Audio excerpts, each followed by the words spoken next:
Los amigos de la justicia, tres de los más poderosos héroes del planeta, unen sus fuerzas bajo un mismo techo para enfrentar el reto de la vida diaria. ¡Ey! Esperen un momento. Ese no es el video. Es el próximo intento desesperado de DC de hacer algo que le gusta a todo el mundo. Lo siento chicos, este es el tema de hoy.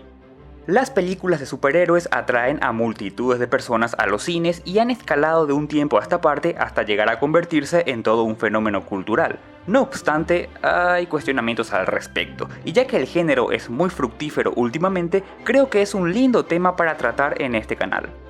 En 2014, el director de cine Alejandro González Iñárritu lanzaría una declaración que generaría todo tipo de reacciones. Literalmente dijo que las películas de superhéroes eran un genocidio cultural, y en cierta forma dejaría plasmado ese pensamiento en su película Birdman or The Unexpected Picture of Ignorance. Y es de esa de la que quiero hablarles el día de hoy, pero antes de pasar a eso, primero vamos a poner algunos puntos sobre las IES. Debo admitir que me gustan mucho las películas de Iñárritu, lo considero uno de los mejores directores de cine de los últimos años y si alguien podía demostrarle a Donald Trump que los latinos también somos gente, sin duda era él. Y no, tampoco soy gran fanático del cine de superhéroes, aunque eso no quiere decir que esté de acuerdo por completo con las declaraciones de Iñárritu. Es por eso que quiero entender qué es lo que quiso decir exactamente y si me lo permiten, voy a darle vuelta a sus expresiones.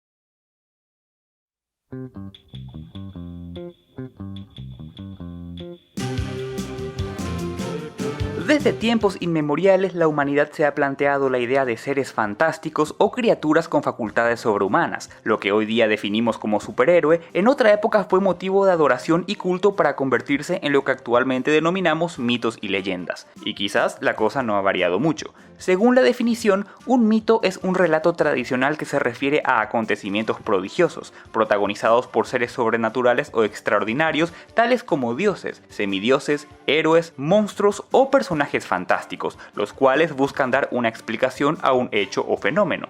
No es raro que esta tendencia se haya repetido en varias culturas. Por ejemplo, los griegos creían que cuando se aproximaban nubes de tormenta era porque los dioses del Olimpo se encontraban enfadados y los relámpagos serían las chispas de sus enfrentamientos. Los egipcios representaban la fertilidad del Nilo con la figura de Osiris, en contraposición a Set, quien representaba la aridez del desierto, y por sobre todo la creación del mundo en general y un gobernante supremo, concebido como Zeus, Odín, Horus o muchísimos más dependiendo del lugar y la época.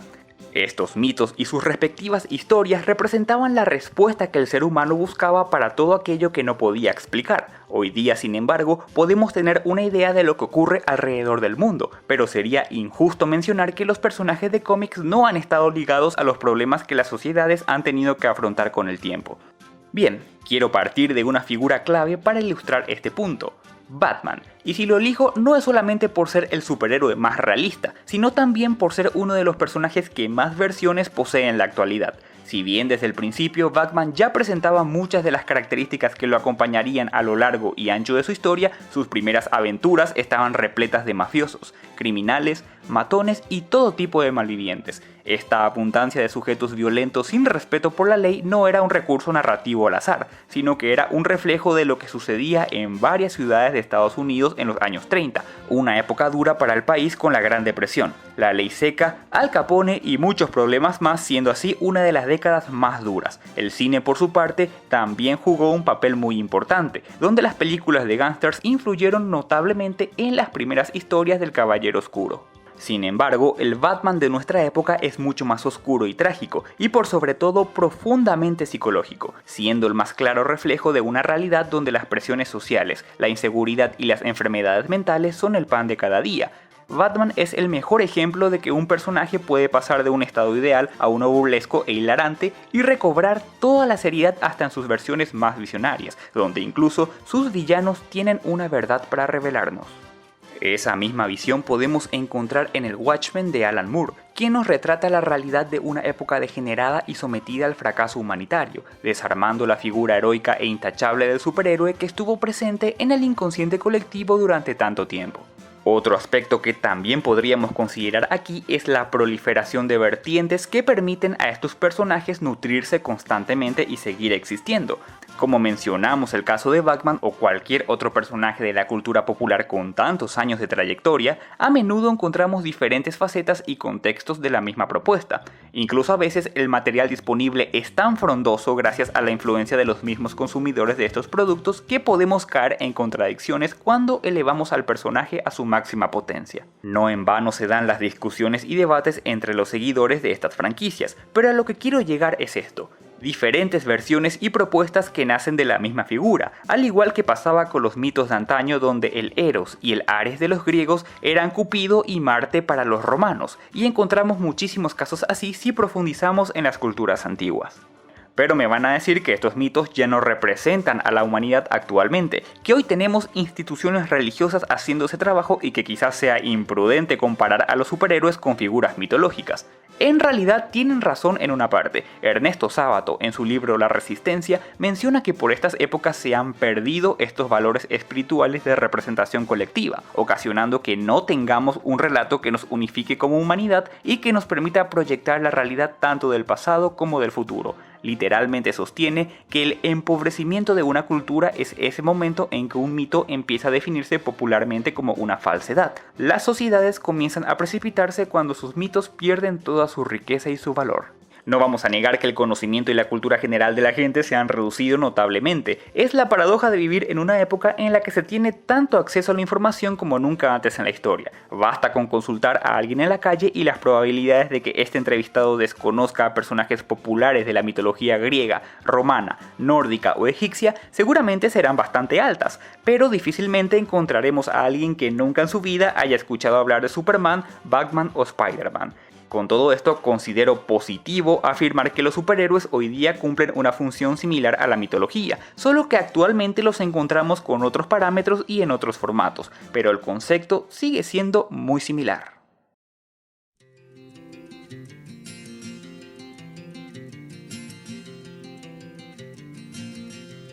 El cine de superhéroes ha generado durante décadas grandes picos en las taquillas, pero en los últimos 15 años las cintas de este género han provocado el surgimiento de franquicias que acaparan las salas de cine a los cuales el público asiste con un fervor casi religioso. Al respecto, y contrario al furor de los fanáticos de las historietas, directores del llamado cine de autor han manifestado su preocupación por el impacto social que está generando este tipo de metrajes. Por eso es menester repasar las críticas de Iñárritu contra un género que definió como carente de todo rumbo para comprender bien este planteamiento.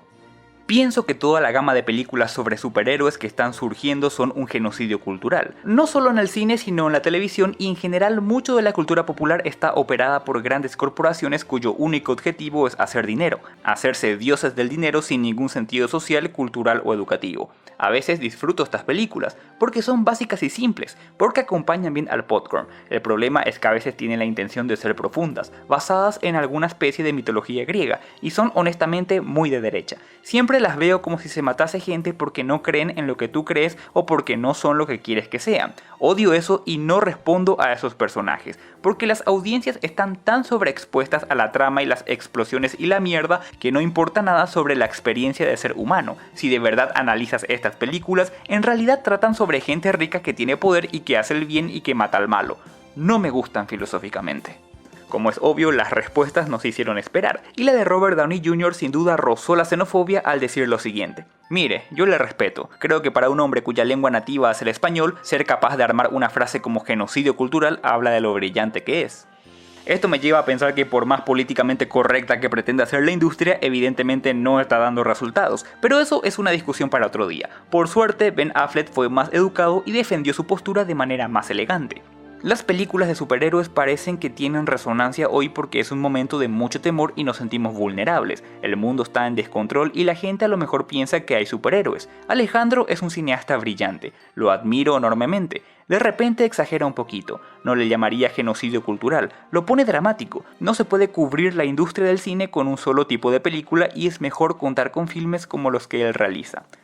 Pero convengamos, Iñárritu no ha sido el primero en desenfundar ante este género y dudo que llegue a ser el último. Ya el español Fernando Trueba arremetió contra este género en 2013. Hay películas de superhéroes que da igual que las hayan visto millones de personas o que se hayan quemado en el laboratorio. Esas películas no existen, la imbecilidad se diluye en el aire. David Fincher, por su parte, se ha burlado de este tipo de cine. Las encuentro tontas. Me gusta anticiparme a la energía del público de una película que está esperando a que empiece y pensando, bueno, una cosa que no sabemos sobre este tipo es lo mal que puede acabar. Es absurdo. Pues bien, con tantos detractores, realmente no hay ningún valor en la figura del superhéroe. Convengamos que también varios escritores e intelectuales han rescatado y proyectado esta idea, así que creo que hay bastantes ejemplos que nos demuestran lo contrario. Por citar algunos, tenemos el rediseño del folclore y la mitología en personajes como Thor o Wonder Woman. Tenemos alegorías y exploraciones de los trastornos mentales en personajes como Hulk o Batman. E incluso si miramos a superhéroes más simples e infantiles, igualmente encontraremos un determinado valor, como es el caso de la serie noventera del Capitán Planeta que poseía un marcado mensaje ecológico. Sobre todo en esta época debemos rescatar el carácter susceptible de todos estos héroes, donde vemos una permanente humanización que nos demuestra que a pesar de todas sus facultades, igual se hallan indefensos ante problemas propios de la realidad. En su libro El origen de la tragedia, Friedrich Nietzsche sostiene que la suerte de todo mito es ir cayendo poco a poco en una realidad llamada histórica, como un hecho aislado dependiente de la historia. Según sus propias palabras, el mito adquiere en la tragedia su alcance más profundo, su forma más expresiva, una vez más se revela como un héroe herido, y su mirada brillante lanza un último y poderoso reflejo, el póstrer destello de fuerza, impregnado ya de la augusta serenidad de la muerte.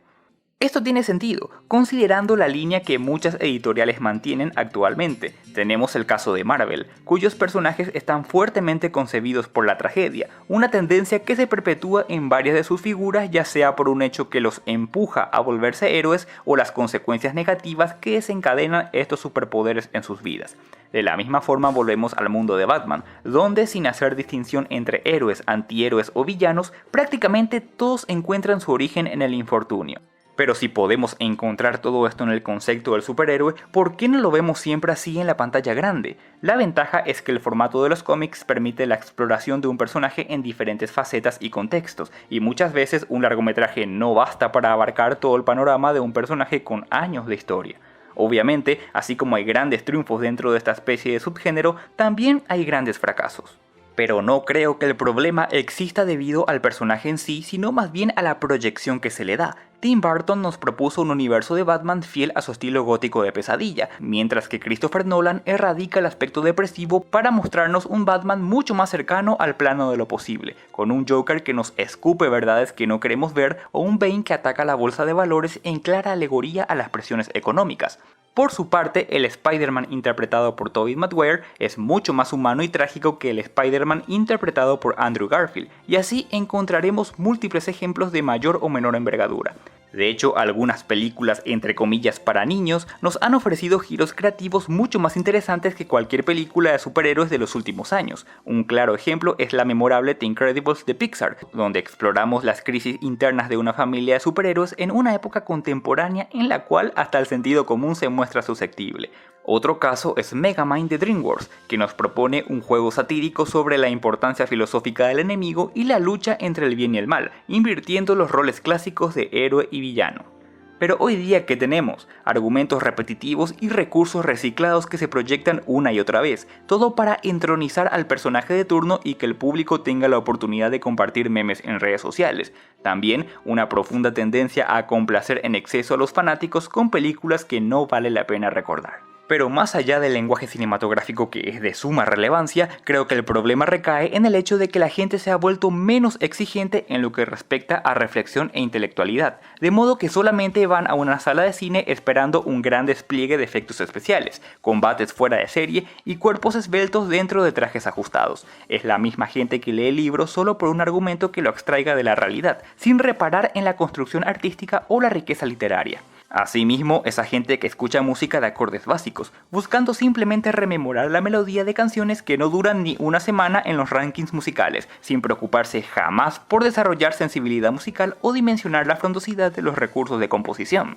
Tal y como menciona Paweł Palikowski, uno de los máximos referentes del cine polaco en los últimos 20 años, es la gente misma la que debe interesarse en temas más profundos. Los directores de cine no debemos pensar en pelear por la taquilla, son los espectadores los que deciden qué quieren ver y aceptar que hay una saturación del mismo tipo de cine al que pueden llegar. cuando hay otras posibilidades, al mismo tiempo que para las películas que presentamos en festivales ellos las enfrentarán a su manera, más crítica o entretenida. Actualmente el público solo quiere distraerse por un rato y nada más, de ahí el triunfo de lo simple y lo banal, el triunfo de la literatura de consumo, de la música reciclada y de la cinematografía chatarra. Esto no es un pecado ni un delito, pero cuando sabemos que hay mucho más potencial dentro de estas artes, es difícil conformarse con productos tan superfluos y desechables. Por eso valoramos el esfuerzo cuando una película de este tipo intenta ser diferente. Y en serio, aunque son pocos, hay productos que realmente merecen un lugar en nuestro pedestal.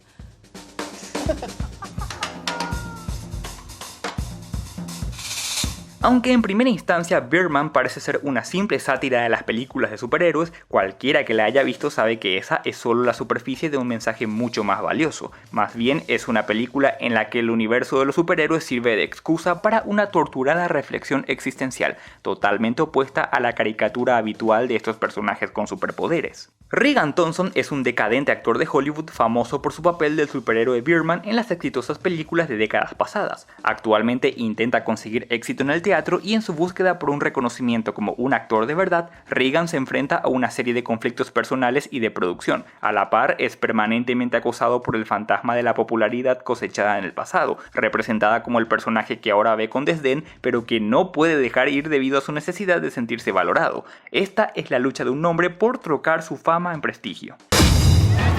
Let's go back one more time and show them what we're capable of. There you go, you motherfucker.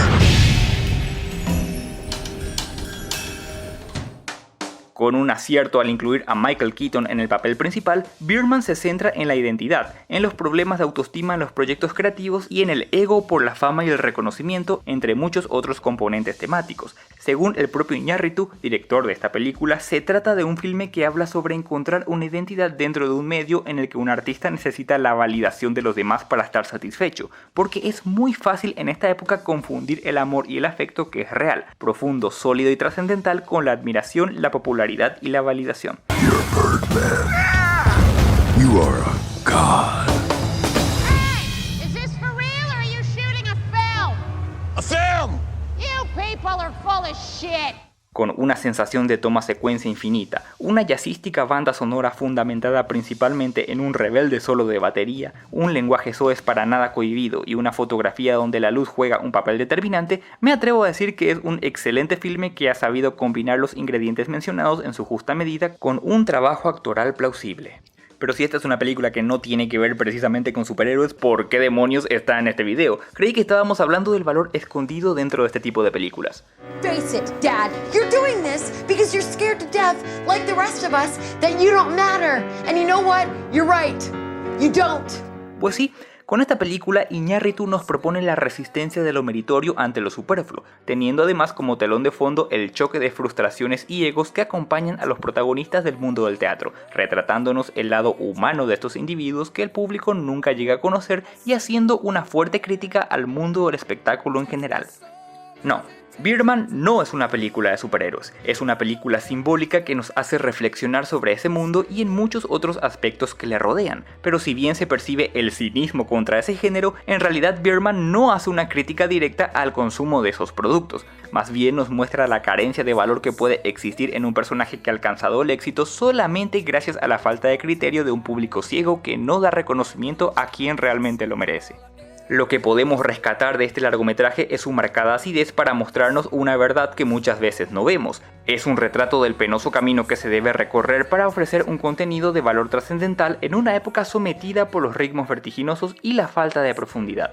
Nos muestra lo blandos que pueden ser los protagonistas de estas historias en la vida real y de cómo finalmente solo lo que reúne los méritos suficientes logra vencer todos los obstáculos y ascender a la inmortalidad.